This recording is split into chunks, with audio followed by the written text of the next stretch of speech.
Chapter 12. Home Sweet Home and New Beginnings. The aroma of Svetlana's borscht and beef stroganoff lingered in Mina's memory, so vivid she could practically taste the earthy sweetness of the beets on her tongue.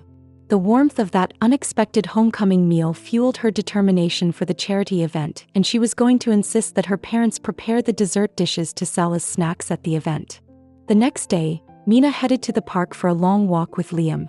The afternoon sun dappled through the leaves as they strolled, and Mina excitedly recounted their Vegas adventures, handing him the small bag of souvenirs she'd carefully selected.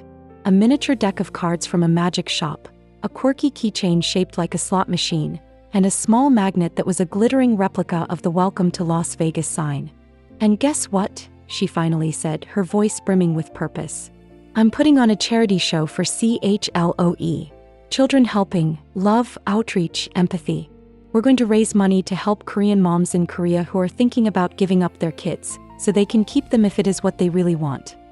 Liam listened intently, his expression shifting from amusement to profound admiration. "That's incredible, Mina. Like seriously, that's amazing. I was hoping you'd be willing to help," she continued, a hopeful note in her voice. "I want to have an art exhibit and I was thinking, could you create some really unique avant-garde sculptures for us to sell? Like maybe using old TV parts or refrigerator pieces. Something that really makes people stop and think." Liam's eyes lit up. This was exactly the kind of challenge he loved. "Are you kidding me? Mina, I would be over the moon to help. That's such a cool idea and for such a great cause. Consider it done. I'll start brainstorming ideas for the sculptures tonight. I've been thinking of doing something that has never been done before, and this is the perfect opportunity." Mina grinned. With Liam on board and her family already buzzing with plans, the C.H.L.O.E. project felt more real than ever. She also spoke with Sofia, who enthusiastically offered to help. "While in Mexico, I learned how to make the most incredible pan dulce and horchata," Sofia explained. "People at our church always rave about it. I'd love to make some for your event." Seeing Mina's confusion, she explained that pan dulce was essentially Mexican donuts and horchata was a sweet drink made from rice. "Oh my god. We have the same thing in Korea, though we call it siki. We tried some in Korea, it was delicious. Please make yours and I'll try my hand at siki." A moment later, a light bulb went off in Mina's head. "That's it," she exclaimed. "Sofia, that's amazing. We could have an international food fair as part of the fundraiser. Your mom could make her pan dulce and horchata, and we could ask other kids with different backgrounds if their families have special dishes they'd be willing to contribute." The idea filled her with an electric excitement. This could be so much bigger than just a magic show and concert. She immediately started brainstorming, reaching out to other students at school. She remembered Omar, who had shared stories about his family's delicious Middle Eastern sweets made with dates. She talked to kids with ties to Africa, to Italy, to all corners of the globe. The response was overwhelmingly positive. Soon, lists of potential food items, cultural performances, and international crafts were being compiled. C.H.L.O.E. was already expanding far beyond her initial vision. She also spoke with her dad, who was over the moon about the charity concert. He immediately contacted his bandmates and their enthusiasm was contagious. "Mina, this is fantastic," her dad said, his voice full of pride. "The guys and I were talking and we're all in. We even thought if you're planning on streaming this whole event online, we could reach out to our companies and see if they'd be willing to donate to C.H.L.O.E. In exchange, we could put their logos in the video intro and have hyperlinks to their company websites. They all pledged to raise or donate whatever amount their companies donate. What do you think?" Mina's eyes widened. Corporate sponsorship. This was getting serious. "That would be incredible, Dad." "Yes, absolutely. I will absolutely put their logos on the videos." Later that evening, Mina shared all the exciting developments with her mom.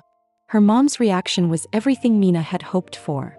Her grin was ear to ear as she pulled Mina in for a tight hug. "Oh honey, I am so incredibly proud of you. To think of others like this, it fills my heart. You know, Mina," she continued, holding her gaze, "just like in poker, you have to be pot committed to this. This isn't going to be a small thing. To really make a difference, you're going to have to be willing to go all in. It's going to take a good month or two of solid work, maybe even more." And I got to take it easy myself with the baby on its way, and also I don't know how much help I am going to be able to be. But I can do what I can." Mina nodded resolutely, her earlier doubts completely gone. "Absolutely. Let's do it, Mom. I'm all in. And don't worry, we will all pitch in to help with the baby. Do you know what will be by the way yet? Have you told Dad, or is it a surprise?" Sarah took a deep breath and smiled, thinking about how much she was hoping for a boy. "Not yet. We won't be able to know for a few more weeks, but please cross your fingers for me to have a boy. I know nothing would make your father happier than having a little football player running around."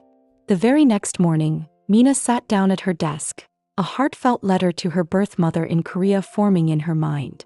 She wanted her to know what she was doing, what had inspired her. She had put together a box with gifts from Las Vegas and then hand-wrote the following.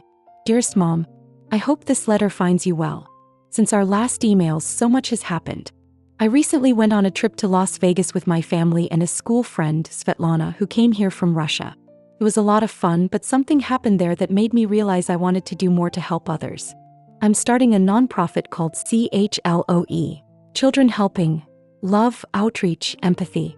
Our first event will be a big fundraiser to help mothers in Korea who are facing difficult decisions about their children. We want to provide support so that they don't have to give up their babies if they don't want to. My dad's band is playing a concert, my friends are contributing their talents, and we're even planning an international food fair. Mom, I often think about you and the impossible choice you had to make. I wish with all my heart that there had been someone to help you then so that we could have been together.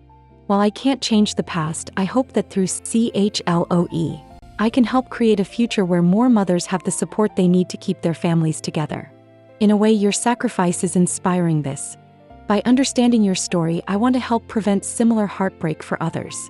Thank you for giving me life and an opportunity to fulfill my purpose on this planet. Sending you all my love. Your eternal daughter, Mina. P.S. I am about to be a sister again. Maybe one day you will give me another sister too, smiley face." She carefully folded the letter, placed it in an envelope, and addressed it to Korea. She could have emailed it, but she wanted this to be in her handwriting to express the depths of her emotions. As she walked to the post office, a sense of purpose filled her, a quiet determination to see C.H.L.O.E flourish and make a real difference in the lives of mothers and children across the ocean.